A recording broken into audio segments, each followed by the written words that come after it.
Oke, kita lanjutkan yang pembahasan terakhir kita tentang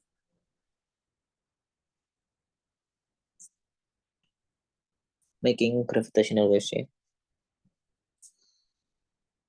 Kita sudah melihat bahwa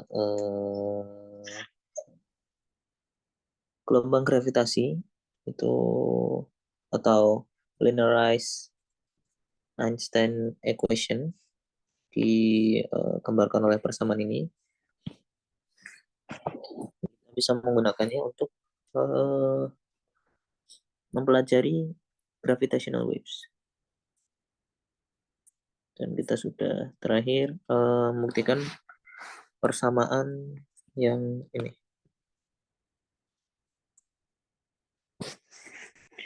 We learned that far from the source, the metric takes the form. Jauh dari sumbernya, maka metriknya itu mempunyai bentuk yang seperti ini.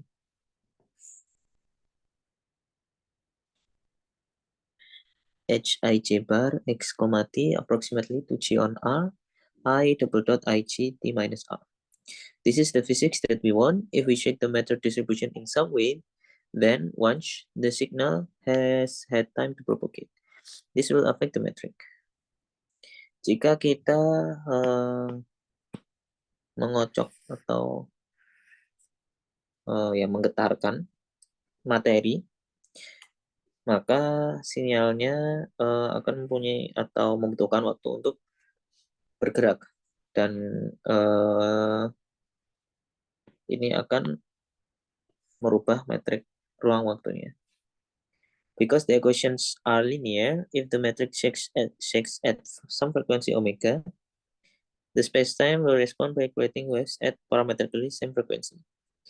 Dan karena persamaannya itu linear, maka jika materinya itu bergetar dengan frekuensi omega, maka ruang waktu kita atau ruang waktu di sekitar materi tersebut juga akan bergetar dengan frekuensi yang mirip dengan omega tersebut. In fact, we will see a factor of 2 rises in example of binary system. In fact, we can now revisit the other component H00 and H0I. The cage condition partial mu H bar mu nu equals 0 tells us that sebelumnya kita membahas apa yang akan terjadi oleh metrik Hij, komponen Ij, relatif terhadap shakes of metal. Nah, bagaimana dengan komponen yang lain, yaitu H bar 00 dan H bar 0I? Maka dari kondisi tera, partial mu H bar mu nu equal 0, itu kita bisa mendapatkan bahwa partial mu H0I itu akan setara dengan partial C HGI, dan kita sudah tahu partial HGI bar ini seperti apa dari persamaan 5.33. Kemudian untuk yang H00 itu akan sama dengan HI0. Jadi kalau kita sudah dapat ini, maka hasilnya bisa kita pakai untuk menghitung H00, karena ingat bahwa metrik itu simetrik. The first of this equation gives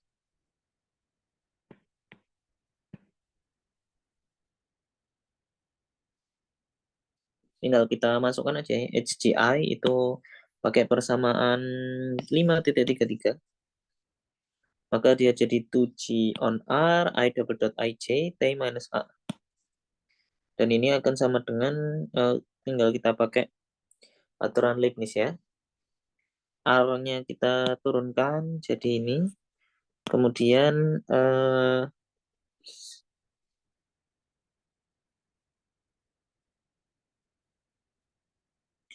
ini harusnya IJ-nya kita turunkan. Bentar. T minus R ini, T minus R ini cuman apa namanya, parameter dari IJ-nya ya. Jadi ini IJ-nya kita turunkan terhadap J.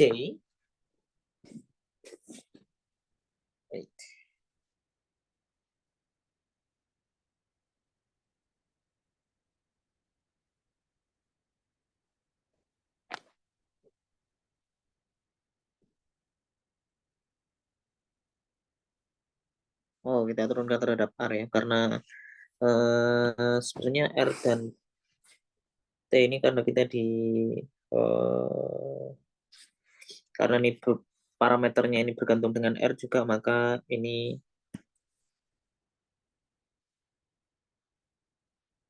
bisa kita turunkan dan minusnya keluar. Berarti ini harusnya partial 00 ya.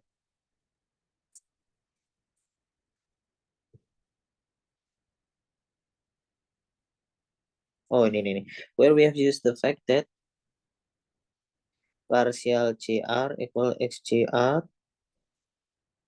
equal XJ. Ini untuk yang ini ya, untuk yang suku pertama.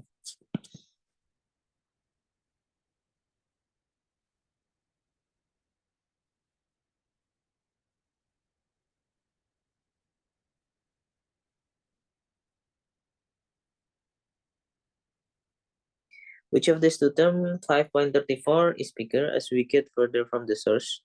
We would expect the second one on R term to dominate over the first one on R squared, but the second term has an extra time derivative, which means that an extra factor of the corresponding frequency of the source omega. Ya, artinya ada extra faktor dari omega. Kalau diturunkan terhadap waktu. This means that the second term dominate provided that R very larger than 1 on omega. Or in terms of the wavelength lambda, the emitted gravitational wave R very larger than lambda. Artinya bahwa suku kedua itu mendominasi jika jadi kalau far from the sources maka suku kedua ini akan mendominasi ya.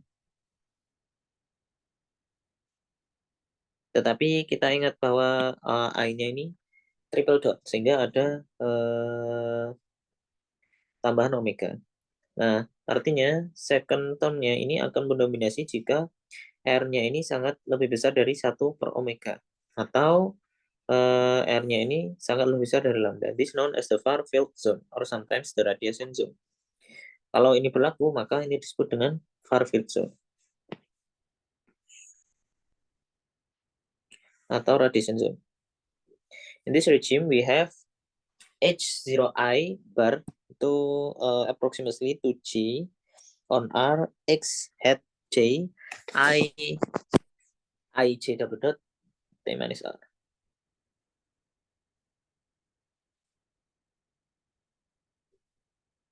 Jadi kalau ketika kita di far field zone atau radiation zone, maka suku kedua ini mendominasi. Jadi kita bisa drop suku yang pertama.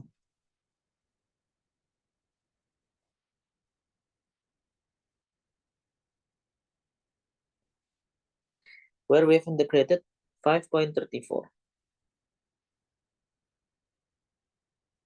Oh, kemudian kita integrasikan terhadap partial not sekali. In general, the integration constant is given by Pi term that we previously saw in 5.31. In the answer above, we have set this integration constant to 0 by choosing coordinate in which Pi equals 0, meaning that the center of the mass of the source doesn't move. Secara umum, integration constant itu diberikan oleh Pi yang kita lihat di 5.31 ini.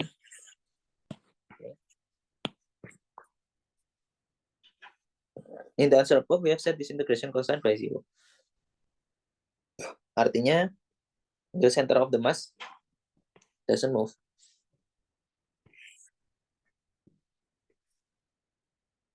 Bentar, saya harus kembali.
We can now repeat this to determine H00 dan kita bisa melakukan ini, kita masukkan ke sini dan kita bisa menghitung H00.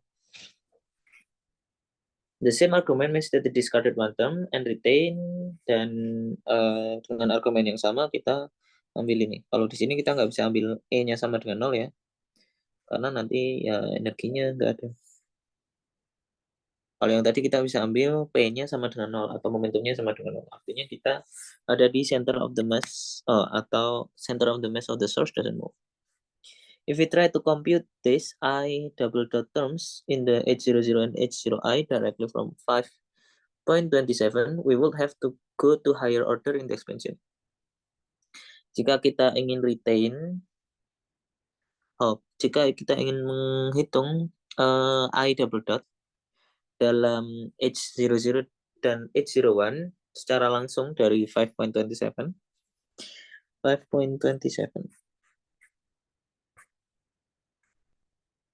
Oke.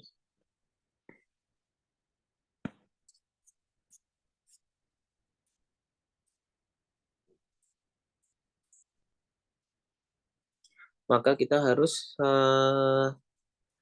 menggunakan higher order with expansion. Implementing the gauge condition as above saves us this work. An example, binary system. As an example, consider two star or neutron star or black holes, each with mass m, separated by distance r, orbiting in the xy plane. Using Newtonian gravity, the star orbits with the frequency omega square equal to gm on r to the power of 3. Menggunakan menggunakan gravitasi Newton, maka bintang-bintang tersebut akan mengorbit dengan frekuensi ini, omega square itu sama dengan 2gm on r to the power of 3.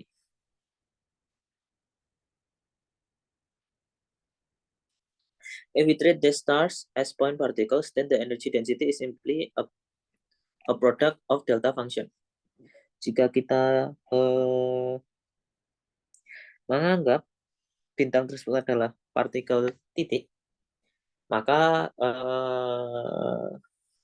rapat energi dari sistem tersebut itu adalah produk dari delta function. Karena ada dua star ya yang saling mengorbit, maka ya rapat energinya ya produk.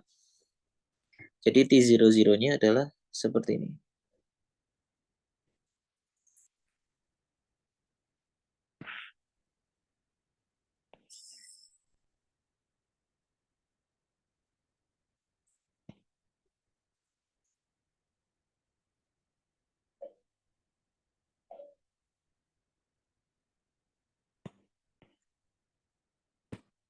Jadi ini star yang pertama, ini yang star yang kedua, dan mereka saling mengorbit. Makanya ini cos dan sin ya. Ini berarti star yang pertama itu X dan Y-nya. X-nya sama dengan R on 2 cos omega T. Star yang kedua, Y-nya sama dengan R on 2 sin omega T. Kalau, salah, ini star yang pertama di koordinat Y. Sedangkan yang ini dia koordinatnya mirroring ya. Jadi ini misalkan X, Y, ini minus X, minus Y. The quadruple is then easily evaluated by, dan quadruple IC-nya tinggal kita masukkan rumus IIC dengan 5.32. Seperti ini. Tinggal kita integrasikan, dan integralnya relatif mudah karena kita tinggal mengintegralkan delta Dirac saja.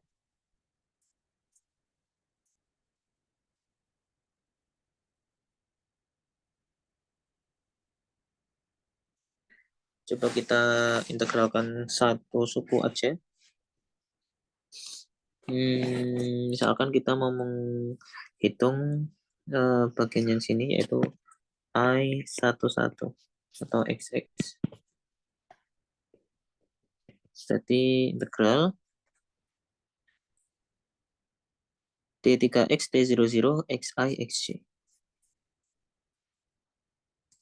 Integral sigma D3X D00-nya itu semua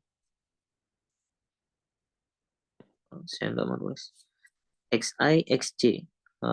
Berarti X kuadrat.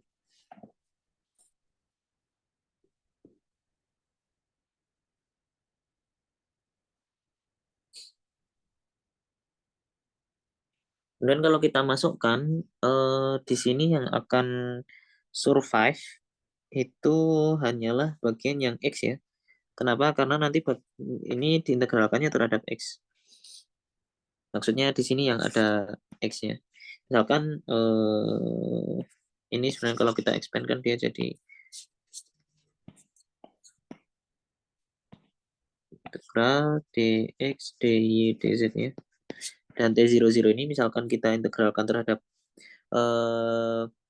delta Z, maka hasilnya 1. Karena ya itu definisi delta function seperti itu. Kemudian yang ini hasilnya juga 1, karena di sini nggak ada Y. Kalau ada X, maka kita ganti X menjadi ini. R/2 cos omega T. Ya, gitu doang. Jadinya, ada M-nya ya. M, R kuadrat per 4 cos kuadrat omega T.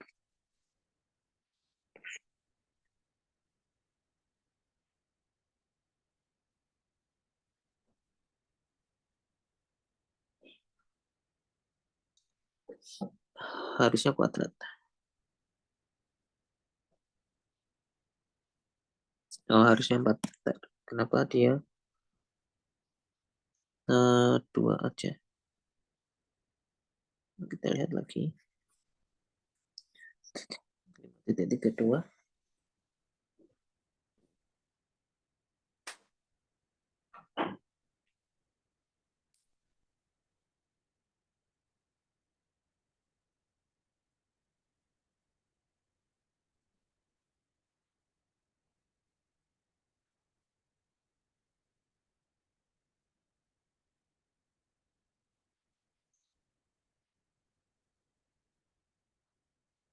Sepertinya sih saya rasa karena dia IJ ini jadi X-nya jadi 2 kali ya.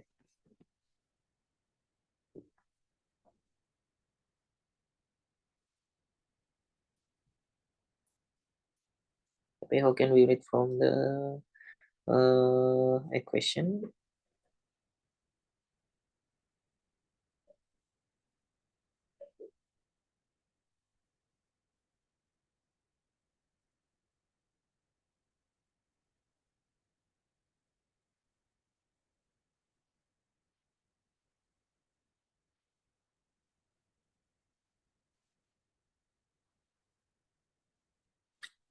Oh, salah, bukan karena 2 ya. Karena salah satunya yang ini ya.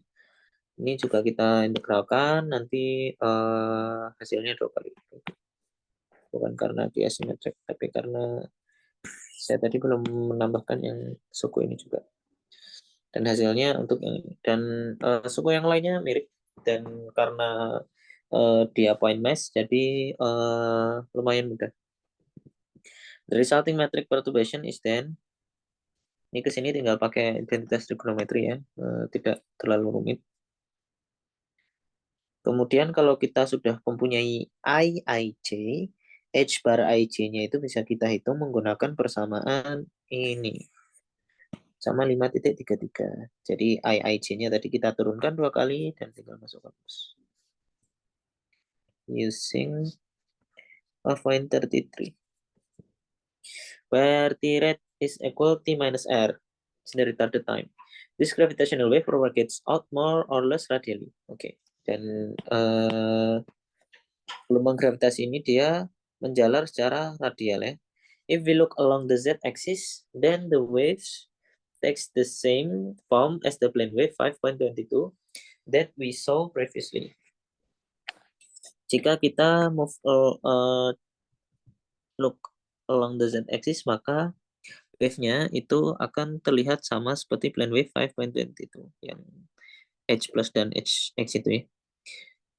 Now with the combination X plus and XX polarization, pi onto out of phase also known as circular polarization. We can use this to give us a ballpark figure of the expected strength of gravitational waves. Using 5.35 to replace the frequency we have, kemudian menggunakan persamaan ini ya.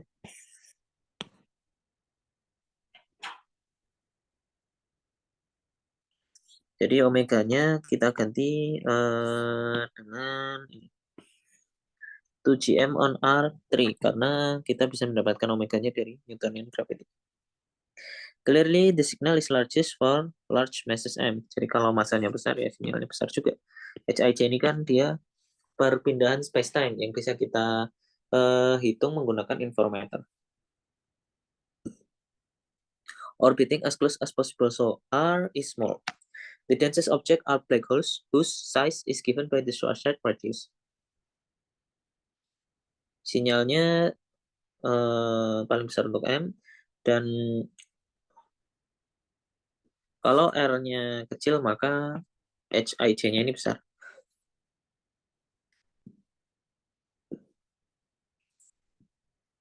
Objek yang paling dense itu adalah black hole yang besarnya itu diberikan oleh Schwarzschild radius RS sama dengan 7M. As the black holes come close, we take R approximately to RS to get HIG equal GM on R.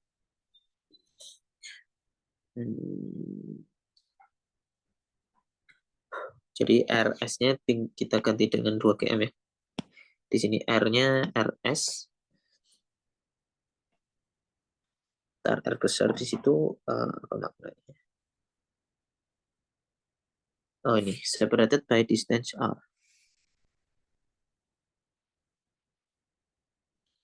Dan ketika black hole-nya itu dia sangat berdekatan, kan black hole-nya orbit each other ya, orbit each other, tapi semakin lama radius orbitnya semakin kecil, dan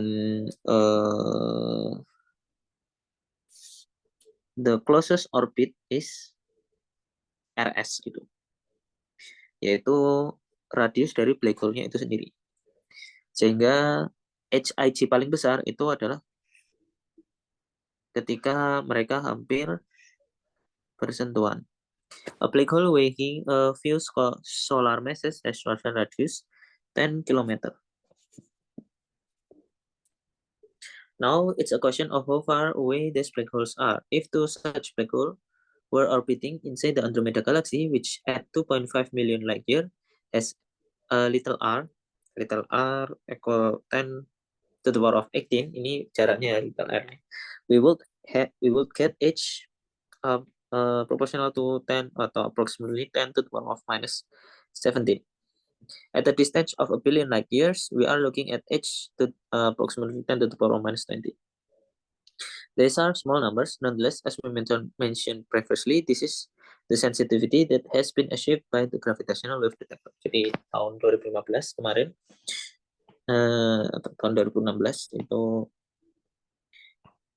LIGO sudah mendeteksi gravitational wave yang mana membutuhkan presisi yang sangat presisi.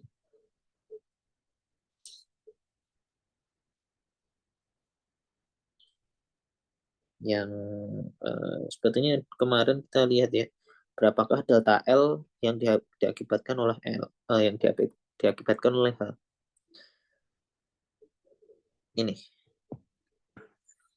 Jadi nanti H kecilnya tadi spacetime-nya bisa kita masukkan ke sini dan kita bisa hitung delta L-nya berapa. Dan di sini delta L-nya atau kita harus mendeteksi change ya kurang lebih seperti segini lah. 10 to the power of minus 18 meter, dan manusia sudah bisa menghitung sampai sepresisi itu. Comparison to electromagnetism.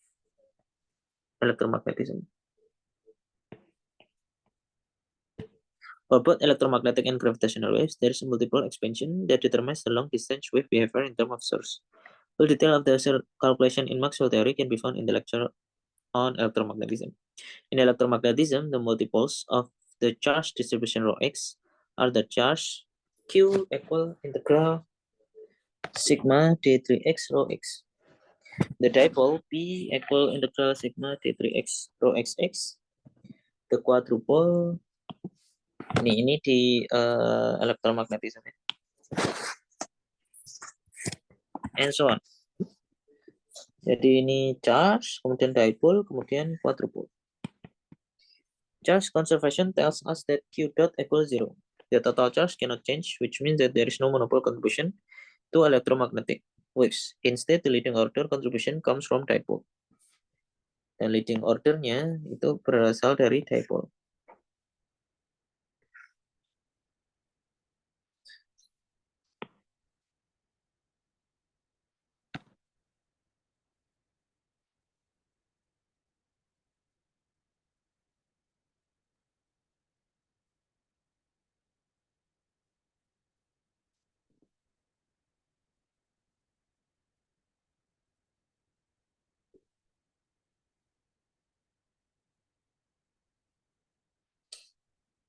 Karena kalau kita mau membentuk gravitational wave, maka kita harus turunkan ini terhadap waktu ya. Tetapi karena Q dot 0, maka yang mungkin untuk berubah terhadap waktu adalah P ini. Karena X-nya ini, karena ada X-nya itu sepertinya.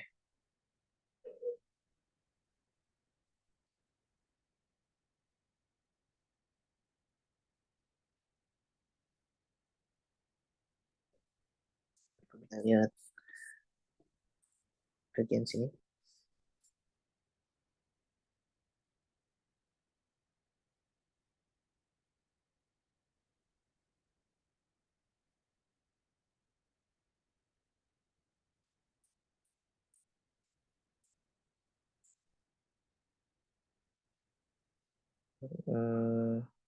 Bukan X-nya, seharusnya ininya sih, rho-nya ini. Karena rho-nya berubah. Tapi X-nya sepertinya harusnya berubah karena X itu enggak rho-nya yang berubah. Tetapi karena Q-nya itu, Q dot-nya itu sama dengan 0 dari charge conservation, maka P-nya ini yang leading order. Indeed, repeating the calculation that we saw above in the context of Maxwell theory shows that the leading order contribution to electromagnetic waves adalah ini.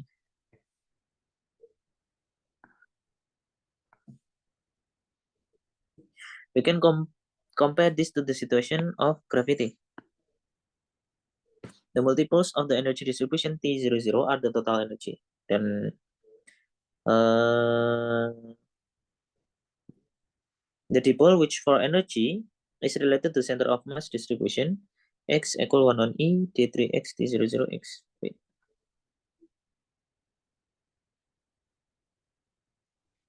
Ini adalah total energi dan energi itu ini mirip atau ini analog dengan ini ya. Kalau untuk di elektromagnetisme. Sedangkan kalau yang dipole itu related to center of mass distribution seperti ini. Dan quadrupole-nya itu yang tadi dan kemarin kita sudah bahas. The conservation of energy E dot equals 0 is responsible for the lack of monopole contribution.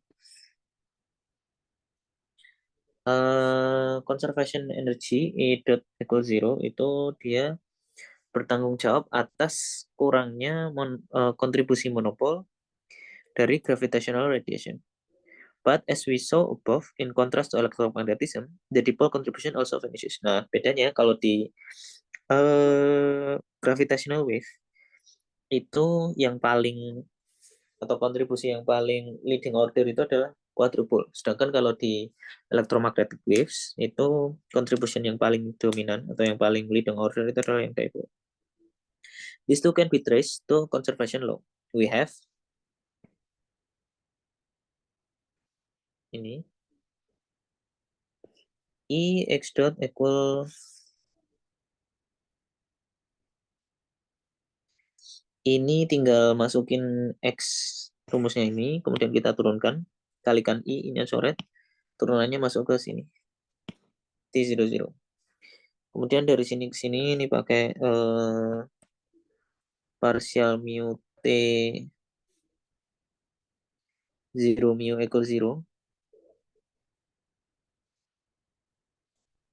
Kemudian dari sini ke sini kita pakai integration by part. Dan dari sini ke sini kita pakai definisi dari PI. Where in the Penrose inequality, we have integration by part, and the final equation, we have used definition of the total momentum defined in 5.31. Good. But conservation of momentum P means that the second time derivative of the dipole vanishes. Tetapi conservation of momentum P itu artinya adalah second time derivative dari dipolnya itu vanishes. Oh ya, karena P-nya itu juga conserve,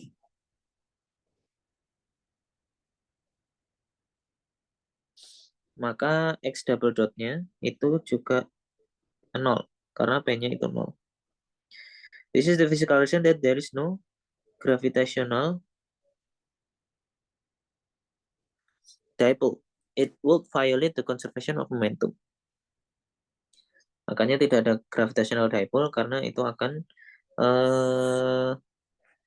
melanggar kelestarian momentum. In electromagnetism, there is another dipole contribution to the gauge potential. This is AMD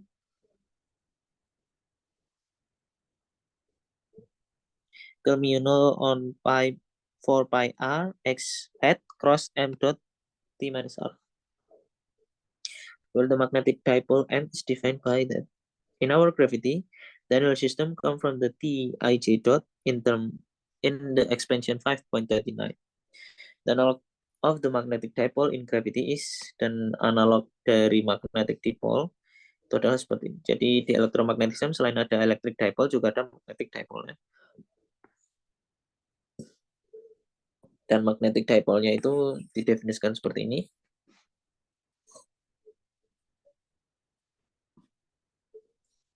Ini MD-nya harusnya sih stand for magnetic dipole. I suppose.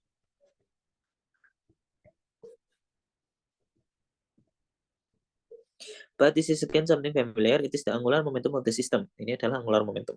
This is to conserve. Dan kalau di gravitasi, angular momentum itu juga conserve. Which means that again the dipole contribution vanishes in gravity. Dan artinya dipole contribution vanishes in gravity. The leading order effect is the quadrupole. Dan leading order effect-nya itu adalah quadrupole. Power radiated, the quadrupole formula. A surge which emits gravitational waves will lose energy. Kita tahu karena gravitational wave itu energi, maka source yang emit gravitational wave harus energinya berkurang. We like to know how much energy is emitted. In other words, we like to understand how much energy is carried by the gravitational waves. In the context of electromagnetism, it is fairly easy to calculate the energies of quantity. Kalau di elektromagnetik ini mudah untuk menghitungnya. The energy current in electromagnetic waves is described by the T0I components of the energy momentum tensor, better known as the Poynting vector. The energy current electromagnetic wave itu disebut dengan Poynting vector. Kita sudah tahu di kuliah elektromagnetism. Poynting vector itu adalah E cross B, super mu 0. To compute the power P emitted by an electromagnetic source, we simply integrate the energy flux over a sphere S2 that surround the source. Kalau kita ingin menghitung power dari yang teremit dari electromagnetic source, maka kita tinggal menggunakan rumus ini untuk menghitung power yang teremit. Jadi kita pertama menggunakan Poynting vector, kemudian menghitung P-nya atau power-nya menggunakan persamaan yang seperti ini. Evaluating this using the dipole approximation for electromagnetic waves and doing a suitable average, we find the Larmor formula. Dan kalau kita menggunakan aproksimasi dipole dari persamaan 5.37 ini, maka kita akan mendapatkan Larmor formula yang seperti ini. our task is in this section is to perform the same calculation for gravitational waves. Dan kalau di section ini itu kita ingin perform yang mirip dengan gravitational waves. This is not easy as it sounds. The problem is the one we address in section 4.5.5. There is no local energy momentum tensor for gravitational wave. Kita ingat kemarin bahwa tidak ada tensor energi momentum lokal untuk gravitational wave. This means that there is no analog of the pointing vector for gravitational waves. It looks like we are scuppered. Jadi karena tidak ada local energy momentum tensor for gravitational wave, maka tidak ada analog dengan pointing vector. This is, however, a way forward. The idea is that we will attempt to define an energy momentum tensor T mu for gravitational waves, which in the linear theory obeys. Dan kita akan mencoba untuk mendefinisikan energi momentum tensor untuk gravitational waves. Di teori yang terlinear kan, ini akan menjadi partial mu T mu nu equal 0. Ya, atau yang obey persamaan itu. The problem is that as we mentioned in section 4.5.5, there is no way to achieve this in a diffeomorphism invariant way. In the full non-linear theory, this means that T mu nu is not actually a tensor.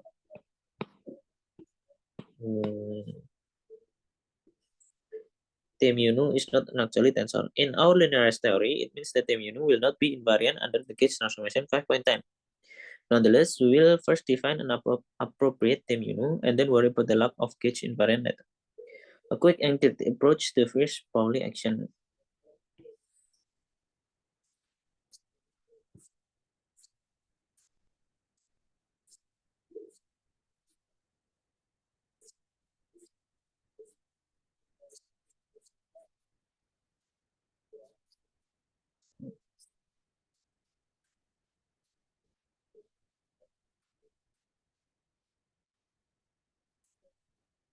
When asked to construct the energy momentum tensor for the metric perturbation, the first thing that springs to mind is return to the first Pauli action. Kalau ditanya bagaimana untuk mengkonstruksi energi momentum tensor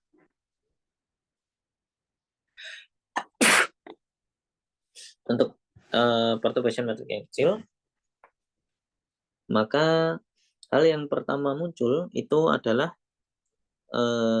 untuk kembali ke aksi First Pauli, yaitu adalah aksi di mana equation of motion-nya adalah persamaan yang linearized Einstein equation-nya. Jadi First Pauli action ini bisa dibilang adalah ya linear theory dari Einstein action.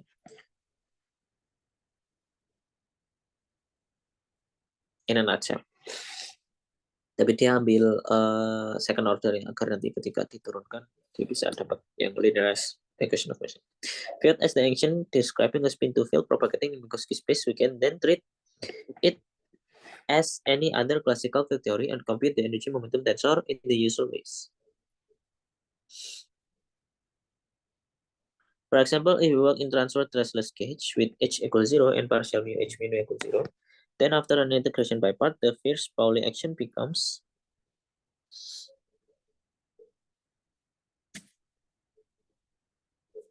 SFP sama dengan itu.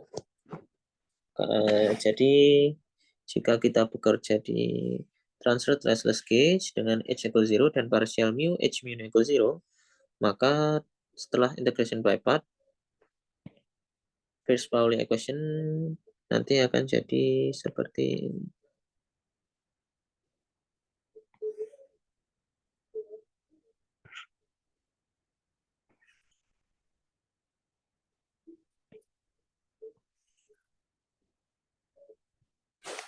Which looks like the action for bunch of massless scalar fields. Dan seperti aksi massless scalar fields ya. Karena ini rho-nya nanti bukan rho, h mu nu-nya ini nanti akan ada banyak. The energy density then takes the schematic form. T00 itu nanti akan ya setara dengan 1 on G H dot mu nu H dot mu nu. There are also gradient terms, but for wave equation, this contributes in the same way as time derivatives. Strictly speaking, we should be working with the momentum T0I, but this scales in the same way and calculation is somewhat easier if we work with T00. Ada suku gradient, tapi untuk wave equation, kontribusi tersebut sama dengan time derivative. Strictly speaking, kita bisa bekerja dengan momentum T0I, tetapi di sini, tapi ini nanti akan scale the same way and calculation somewhat easier if we work with T00. Our previous expression 5.33 for the emitted gravitational wave wasn't transverse stressless gauge. If we were to message it into this form, we have where Kij double dot is the traceless part of the quadruple momentum.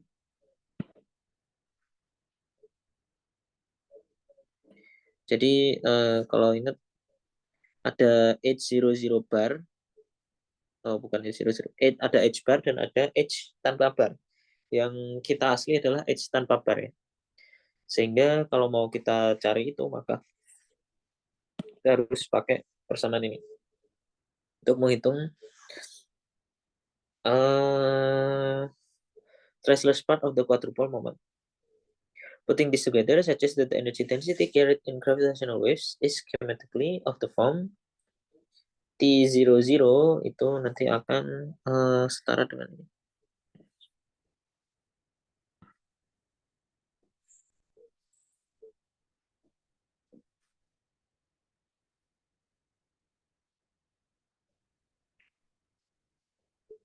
Integrating over a sphere at a large distance suggests that the energy loss in gravitational wave should depend on the square of the third derivative of the quadrupole.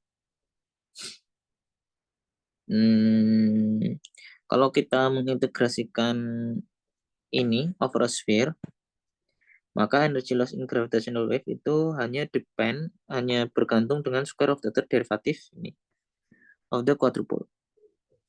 Jadi P-nya nanti akan dia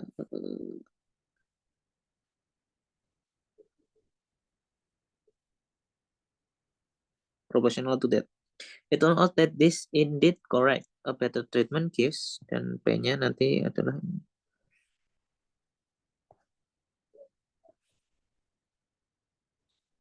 Where, as in previous formula, Kij triple dot should be evaluated in retarded time. This is the quadruple formula, the gravitational equivalent to the Larmor formula. Ini dia equivalent to Larmor formula.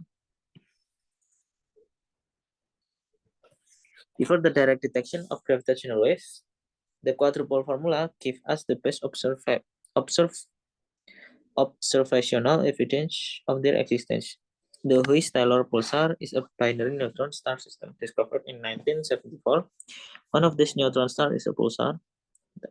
Sebelum adanya deteksi secara langsung dari gravitational wave, quadruple formula itu memberikan observational evidence untuk keberadaan gravitational wave. Huis-Taylor pulsar itu adalah binary neutron star system yang dia ditemukan di tahun 1974. One of these neutron stars is a pulsar emitting a sharp beam every 59 millisecond. This can be used to very accurate track of the orbit of the star and show that the period, which is about 7.75 hours, is getting shorter by around 10 microseconds each year. This is an agreement with the quadruple formula. Huis and Taylor were awarded 1993 Nobel Prize for this discovery. Menarik.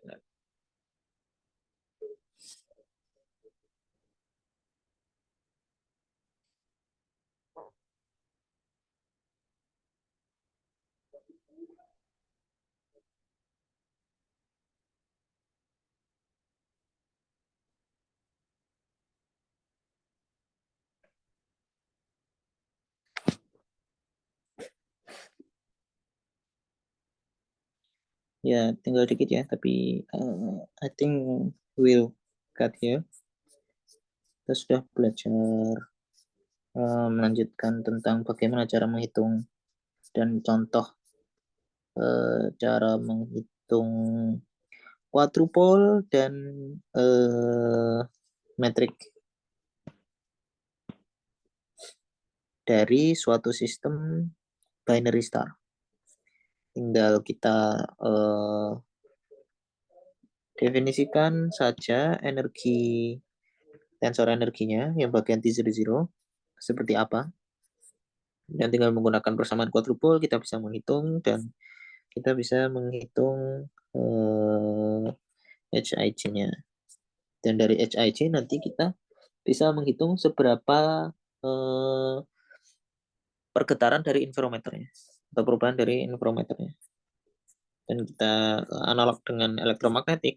Kalau elektromagnetik itu karena ada charge conservation,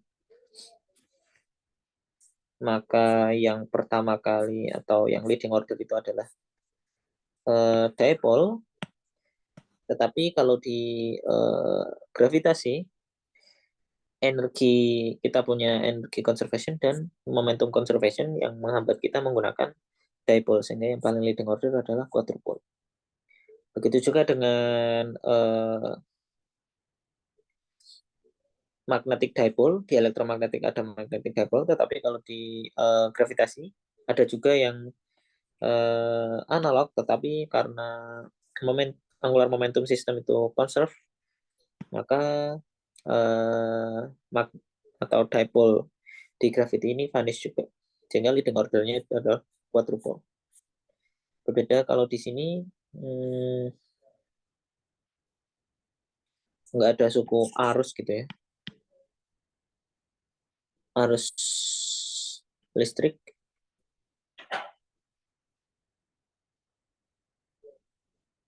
Oh enggak.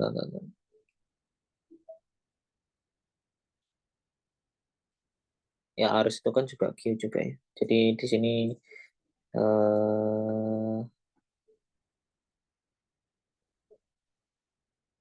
ya Q dan harusnya arus, tapi arus nggak keluar di sini sehingga ya nggak ada yang analog dengan momentum.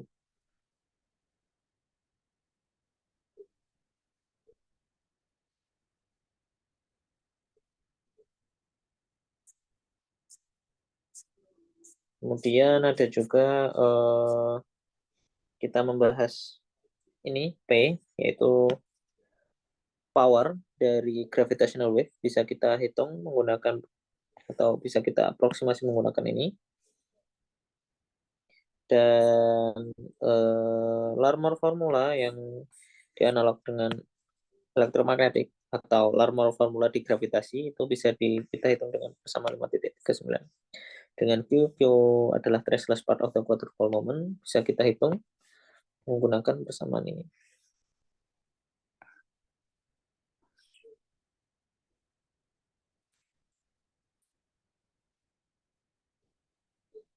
Dan Hulse and Tyler, bukan, Hulse and Tyler itu sepertinya orang yang menemukan binary neutron star system. Mereka mendapatkan 1993 Nobel Prize. Oke.